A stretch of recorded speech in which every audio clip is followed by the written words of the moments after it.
Well, what a fucking race that was! What's up, guys? Meow, and I'm back with another video, and today we get to review the Chaos Fest that was the NASCAR Cup Series race at the Indianapolis Road Course. And by chaos, I mean literal chaos! Holy shit! And bro, I've got so much fucking shit to say, so y'all better strap in, because this was gonna probably be a long one. Probably longer than most of the reviews I usually do. But with all of that being said, make sure to use code, or first of all, make sure to like and subscribe, and make sure to use code ANJJ for free shipping on orders of $20 or more at Circle B Diecast. They are offering the AJ Allmendinger race win in the 124 scale, so get on over there and go get that merch, along with any other merch you want, and also make sure to save money! And with all that being said, let's get on with it, shall we? So, today actually started out pretty well, and let's be honest here, the race up until stage 3 was actually really good. William Byron got the pole, Chase Briscoe qualified second, Daniel Suarez qualified in the top 5. There was a chance we might see a new winner today, and we kind of did, but there was a chance that we'd see a new winner and continue to shake up the playoff field. Obviously, going into today, Denny Hamlin needed one of 3 things to happen. 1, he needed to win. 2, he needed a repeat winner. Or 3, he needed somebody like Allmendinger or Cindric to win, because they are not running full-time in Cup, which would mean with 2 races left and 3 playoff spots left, if that were to happen, Hamlin would be officially locked into the playoffs. See what happens. And you wouldn't have to bank on Daytona at the regular season finale. We also didn't have any cars going to the rear today, which was surprising. And speaking of Hamlin, he was reported to have a potential issue with the radio. And that's exactly what the issue was, as reported by Brockbeard. And then Brockbeard also reported that Anthony Alfredo's crew, or the car, might have a broken sway bar after the car went straight at turn 7 and got body slammed while trying to catch Ryan Newman, and Alfredo would pit. Truex Jr. would pit with a right front tire rub. Cindric overshoots turn 1 while running 16th on the 7th lap of the race. Cody Ware was reported to have brake issues. Eric Almirola was reported to have a tire rub on the right front. He would pit. That was the result of Corey LaJoie getting in him. And then towards the end of stage 1, we saw a bunch of guys pit. Logano, Chastain, Custer, the Busch brothers, Hamlin, Blaney, DiBenedetto, Bell, Bowman, Buescher, Byron, Wallace, Harvick, LaJoie, Newman, Larson, Elliott, Allmendinger, and Suarez all pitting a lap later. And Tyler Reddick would actually take the stage 1 victory, which is huge for him, considering that he has to battle his teammate Austin Dillon for that final playoff spot. Reddick would grab the W, McDowell 2nd, Austin Dillon 3rd, Eric Jones 4th, Ryan Preece 5th, Brad Keselowski 6th, Ricky Stenhouse Jr. 7th, Justin Haley in 8th, and then Briscoe and Elliott climbed up to 9th and 10th to close the stage out. Some drivers that didn't pit before pitted now, except for Brad Keselowski. He stayed out. He was the only driver going into stage 2 that had not pitted yet. That would be a bad decision, but we'll get to that in a moment. So, now, another thing that happened, and this was courtesy of Kyle Larson pointing it out over the radio, Briscoe would be docked a few spots for not maintaining pace, and apparently the reason why, as reported by Jordan Bianchi, was that he had a mechanical or electrical issue, and he had to slow down under caution and cycle his power unit. So that happened. And then we go into turn 1 of stage 2. Kyle Larson locks it up into the corner, makes some contact with Briscoe. They were sending it, kind of, sort of, for the most part. Brockbeard was reported with left front damage for Daniel Suarez. Keselowski would lock it up into one of the corners.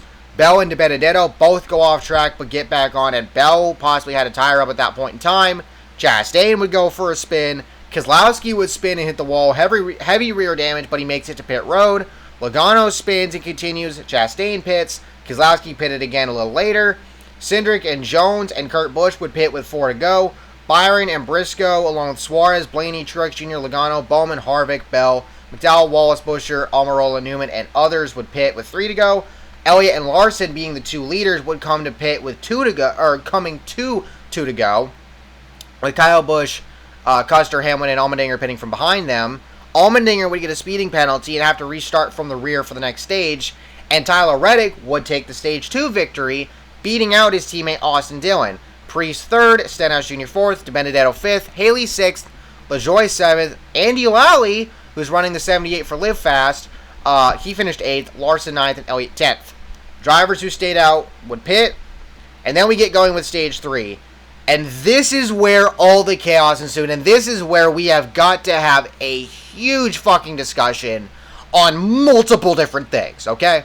So, going with Stage 3, Stenhouse Jr. and Almirola would spin, and there would be a caution to replace the rumble strip in Turn 6, the curb on the corner. Someone's splitter got caught underneath, and apparently, that was the splitter and radiator fan got retrieved from Eric Almirola's car. Apparently. So some drivers would pit here, and then we get going again. Wallace and Cindric would make some contact, battling for, I believe, 12th for a little bit. Briscoe would report that his tire was getting worse, and it was reported that he had flat spotted earlier and was struggling, and the team wanted to wait until they got into their window to pit. Ware would be done for the day off of the damaged vehicle policy. He apparently got spun by Almirola and cut an oil line. Cindric would go for another spin. Briscoe would pit now that they were in their window, as well as Cindric. Then Suarez pitted, and then pretty much everybody else pitted over the next several laps as the race went on. Andy Lally was reported to have a possible axle broken, so he would have to pit. Hamlin would go off track for a moment. There were a few guys that stayed out as long as they could, Hamlin being one of them, and which was incredibly crucial. 78 would go to the garage. Kurt Busch would pit. Bubba Wallace would pit. Allmendinger would pit. Hamlin was still out. Hamlin would then pit with 20 to go. Then Reddick and Priest would pit. DiBenedetto was still out there. He would end up pitting. Larson would get the lead back from him. Andy Lally's day would be done, by the way. Briscoe had to pit again because he flat spotted his tires reportedly because his brakes were going through the floor. And then we get a caution for debris in Turn 6. And this is where the chaos would ensue after this caution. Now, here's the interesting thing. DiBenedetto would pit right before the caution came out. So, you look back yesterday, Allgaier had the penalty where he did not make it to pit road before the caution came out at one point. DiBenedetto did. He was fine. Logano and Alfredo also appeared to make it. Larson and Priest and others would pit. Hamlin, Kurt Busch, DiBenedetto, Briscoe stay out. Chase Elliott had a really bad pit stop with the car falling off the jack. Alfredo would end up having to go to the garage. And here we fucking go. It's like the Joker meme. And here we go. So they get going on the restart. They make it through turn 1. No full sends. But they make it to turns 5 and 6. Truex Jr. would crash. And there was debris on the racetrack. I believe it was reported that the debris came from DiBenedetto. But there was no caution. Truex ended up crashing into the tire area or something. But again, no caution. They make it back around, and they get to that point, and they get to that turn, and that's when the caution comes out after a massive wreck involving Logano, Priest, Suarez, and Bell. Byron was also damaged. Kyle Busch was involved. DiBenedetto possibly involved. Haley, Harvick, and Davidson all spun. Harvick had part of Davidson's front end stuck to the right side of his car. Apparently, Larson's car uprooted the curb that everybody ran over, is what was reported. And they had to red flag the race for repairs. And this is where, but it doesn't stop there. Now, what was neat to see, though, here is that NASCAR ended up deciding to remove the curb, which was way too fucking late, but okay. Track president Doug Bowles came out with a broom to help the cleanup efforts. Byron, Bell, Logano, Suarez, and Priest were all out of the race, unfortunately. But they would end up refiring. LaJoie was showing some front end damage because he went over one of the Rams behind the curb. A few drivers would pit. Davison was leaking fluid, so they had to clean that up. And once they finally got close to get back to green, somebody lost a sway bar, so they had to go another lap and then another one for more cleanup. And then they finally get the race, and then they finally go again. Larson gets into the grass a bit through turns 1 and 2, and then we get another caution. Bubba Wallace would miss the turn 5 corner where the curb had been removed. He literally went not only around the corner, but around the curbs. So, so he missed it. Unfortunately, because he cut the corner, he would be given a penalty. it is what it is, unfortunately. But he didn't wreck here. Truex Jr., Austin Dillon, Cole Custer, Michael McDowell, and Tyler Reddick did wreck, though. McDowell catching a bit of air. Chastain was partly involved, as well as LaJoie. And they had to red flag it again. Just fucking chaos. And we'll get to this discussion in a moment. And then, funny enough, NASCAR has to move the race coverage to NBCSN because of golf. Ross Chastain would be black flagged to fix damage. They get the race going again. And they go into turns 1 and 2. And Briscoe gets knocked into the grass. He ends up cutting the corner, which he wasn't trying to do. But again, got knocked out of the way, so shit happens. He ended up having to get a stop and go penalty. And then he ends up dumping Hamlin after the fact. So he got up behind him and then dumped him a couple corners later, which was freaking insane. Probably due to the fact that Hamlin got into him, and we'll get to that part as well in a moment. It looked like Larson might have touched the wall at one point, but AJ Allmendinger would take the lead, and he would not look back. Brian Blaney and Kyle Larson, who were second and third respectively, were not able to catch him, and AJ Allmendinger would win the race at the Indianapolis Road Course. Kyle Larson takes the overall points lead by 22 points, and NASCAR would call the drivers, crew chiefs, and spotters of the 11 and 14 teams to the hauler. Holy motherfucking shit. This race was absolutely fucking insane.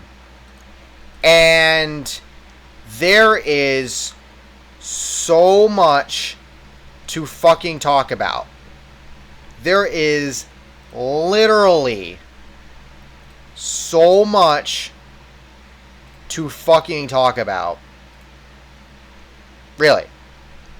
And also, by the way, again, as I said before, because Allmendinger won the race, and because he does not run full time, he ended up, his win basically locks Hamlin into the playoffs, as mentioned before. Alright, so now let's get to the major discussions that have to be made. First of all, what the fuck is going on with NASCAR's officiating crew? What the absolute fuck? This has been happening all fucking season. So many fucking races this year have been impacted by some of the stupidest fucking calls we've ever fucking seen. Like, NASCAR was being promoted, or Fox was promoting it as the best season ever.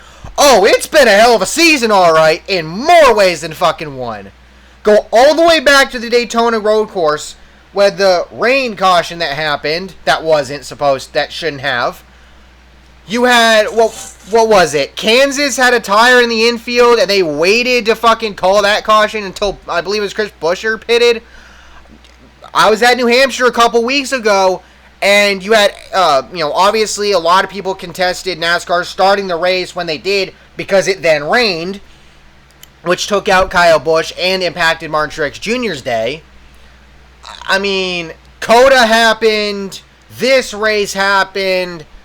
There's just so much to fucking... What the fuck? I mean... And again, I was having this discussion. I think I mentioned this in yesterday's race review. I had this... Sort of had this discussion with somebody on Twitter. Who was saying that they need to enforce track limits and get rid of the curbs. Bro, after watching this race, and after seeing some of the shit that NASCAR has pulled over the years, especially when it comes to officiating, you want to see them try to officiate fucking track limits? Kiss my fucking ass. Because you know what's going to happen. It's going to be a ball and strike call every fucking time. They're going to get it wrong majority of the time. You can't fucking call that shit. F1 can do it, but that's because they've been doing it for forever. And yes, they do screw up sometimes, but they don't screw up nearly as bad as NASCAR does. Like, seriously, I love NASCAR and all, but what the hell?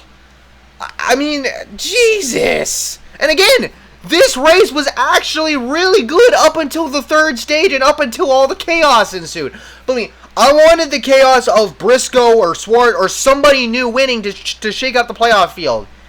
Oh, we got chaos all right, but goddamn, that was not what we expected. And to the discussion of the curbs, we saw what happened with the Xfinity race yesterday, coming out of turn 6 on the very first lap with some of these guys going wide and hitting those curbs that were apparently there to keep them from going into the grass.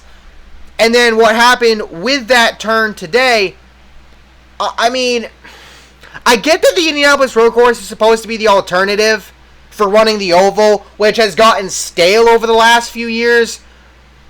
But this fucking ain't it, man. This is not fucking it. I don't know what the hell that was, my God, just the turn 6 curb fucked a lot of people today. It literally did. And I don't know what you do about that. Some people are saying go back to the oval. Some people are saying to go to, Indianapolis Raceway Park, the small track, or get out of Indiana entirely. I don't know what you do here, but NASCAR's got to fucking do something. And honestly, I wouldn't be surprised if people are getting fired. I mean, I don't think people actually will be, but you get my goddamn point. Steve Phelps, Steve O'Donnell, NASCAR as a whole needs to figure their shit out. Between officiating and just everything, alright? Like, I'm surprised Hamlin did not, alright, let's be honest here. Now, Hamlin said, Hamlin and Briscoe did talk after the race, and Briscoe apologized, and by the sound of it, it looked like Hamlin was pissed off all to hell. But, I think a lot of people were thinking, oh, he's gonna clock him, he's gonna get pissed at him.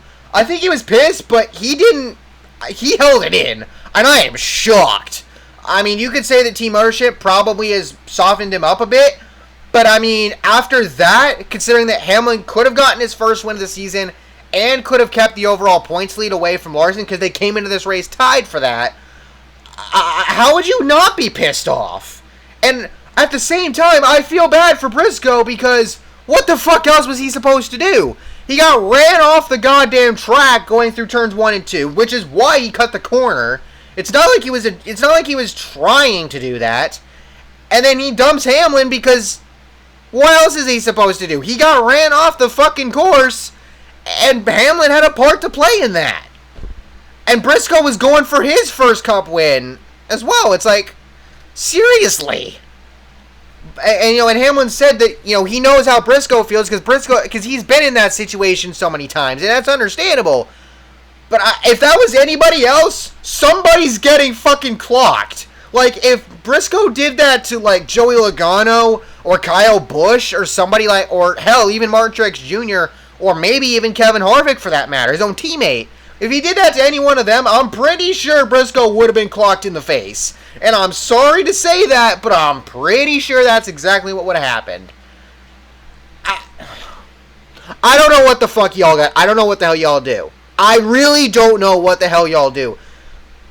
The first big caution out of turn 6 that happened the lap after Truex wreck, that should not have happened.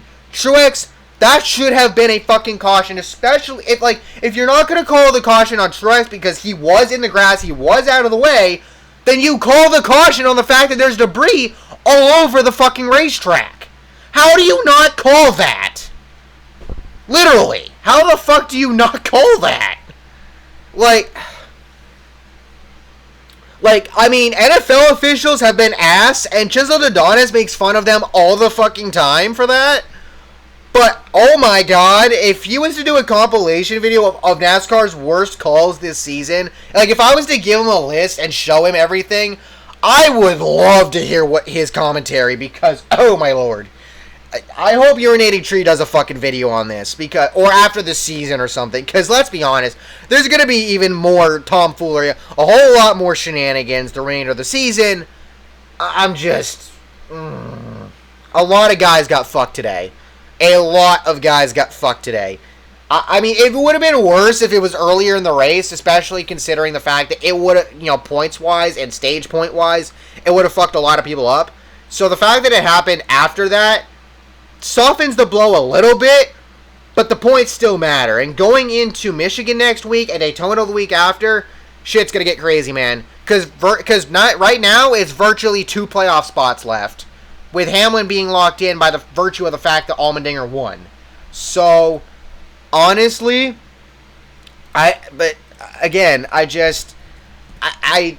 I don't know what you do here. I literally do not know what you do here. I really don't know. I just don't... I don't know. I don't know. This is just... I just don't know. Now, aside from that, LaJoie, with the damage that he had, he managed to finish at the top 20. Josh Bilicki nabbed a top 20 finish. Congrats to both of them. So, yeah, they're... Yeah, Sorry, I just saw somebody posted what the points look like right now. So, right now, with Hamlin is officially locked in, thanks to Allmendinger winning, and now it's a 20... Harvick is up 95 points on the cutoff, with Reddick up 28 over his teammate Austin Dillon. Just... Yeah, I just don't know right now, man. I just don't know what you do at this point, because, yeah.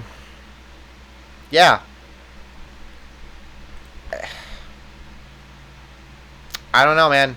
I don't know. Justin Haley nabbed a top 10 as well, by the way. And Bubba Wallace nabbed a top 15, so that's neat. But, again, like I said, just... I just don't know, man. I just don't know. I don't know what you do here, but NASCAR's got to figure something out. They've got to get better with officiating. They absolutely have to. That's the main priority. NASCAR needs to get better with officiating. They've got to do something. Honestly, I think going into the offseason, NASCAR needs to do a full wholesale change with management. O'Donnell, Phelps, the officiating, everybody's got to go. And you need to rebuild that from the ground up, because what the hell happened today and what the fuck we've seen this season has been inexcusable. I mean, I don't know what the bigger shit show was, this or Coda. Coda at least has the excuse of they had to deal with rain over there, but NASCAR still fucked it up because they ran him in the rain, which you can do, but the rain was so bad that it made the racing, you couldn't do it. And we saw two massive ass wrecks, and then today with the curb in turn 6 and all this other shit, what do you do? But, you know, this is going to make things even more interesting going into Daytona. Michigan next week, honestly, I think we'll probably get a repeat winner there, because now it doesn't really matter. Hamlin's in, regardless of what happens. So, now it's a question of who's going to get those final 2 spots. Harvick, Dillon, Reddick, Suarez, Briscoe, Wallace, Stenhouse Jr. I think I said Wallace twice, but you get my point. There's a lot of guys fighting for those spots. Chastain's another one. Jones. There's going to be so many people fighting for those spots. And I think going into... Oh, DiBenedetto's another one. He got a top 5, by the way. I think going into Daytona in a couple weeks, it's going to be fucking bedlam. It's going to be an absolute shit show. Or not really a shit show. Oh, no, it's going to be a shit show because it's Daytona, because it's a super speedway. But everybody that's not locked into the playoffs is going to be absolutely desperate to get a spot there. I'm going to be interested to see what's going to happen at Michigan next weekend. And then all bets are off going into Daytona. It's going to be every man for himself. No holds barred. You know, nobody's giving an inch. It's going to be... Daytona is going to... If we thought that today was a war of attrition by the end of this race, all race long at Daytona, it's going to be an absolute war of attrition. And everybody's going to have to be on their game. Because one small slip up, and if you're not locked into the playoffs already, your chances of getting in are as good as done.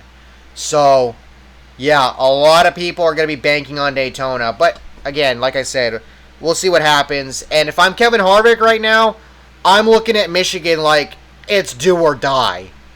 Because we saw him sweep Michigan last year. He's going to have to win there. If Kevin Harvick does not win Michigan, honestly, he's fucked. If Harvick does not win Michigan, depending on what happens to him in that race, and depending on what happens at Daytona, he might be fucked. I'm just saying. Because, I mean, especially if somebody below him wins. So, we'll see what happens. But, yeah, let me know your thoughts down below. Because, honestly, like, I don't know what the fuck to say anymore. Like, I love NASCAR and all, but y'all gotta figure your shit out. So, again, drop a like, subscribe, let me know your thoughts down below. Make sure to use code ANJJ for free shipping on orders of $20 or more at Strictly Diecast. Make sure to use my code, or not code, but use the link in the description to Steve Vendor's random fantasy picks when making your picks. Helps me out in the influencer standings. And with all that being said, I will see you all next time. Peace the fuck out.